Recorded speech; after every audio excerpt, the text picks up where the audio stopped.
হংসেশ্বরী মা মন্দির একটি হিন্দু রত্ন মন্দির যা ভারতের পশ্চিমবঙ্গের হুগলি জেলার বাঁশবেড়িয়া শহরে অবস্থিত। মন্দিরের প্রধান দেবতা হংসেশ্বরী। হিন্দু পুরাণে মা আদি পরাশক্তি জগজ্জননী দক্ষিণাকালী একটি রূপ। 1799 সালের ডিসেম্বর মাসে রাজা নৃসিংহদেব রায় মহাশয় এই মন্দিরের ভিত্তিপ্রস্তর স্থাপন করেন।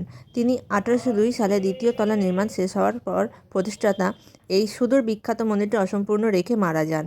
তার দ্বিতীয় স্ত্রী রানী শঙ্করী 1814 সালে বাকি কাজটি সম্পন্ন করেন। মন্দিরটি তার জন্য রত্ন স্থাপত্যের জন্য পরিচিত।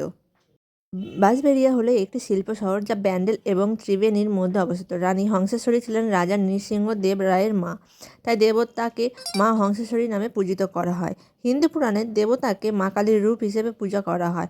মন্দির কমপ্লেক্স মূল মন্দিরের পাশাপাশি আরেকটি মন্দির রয়েছে, অনন্ত বাসুদেব মন্দির। 1788 সালে রাজা নৃসিংহদেব রায় মহাশয়ের দ্বারা নির্মিত স্বর্ণভরা কালী মন্দিরটিও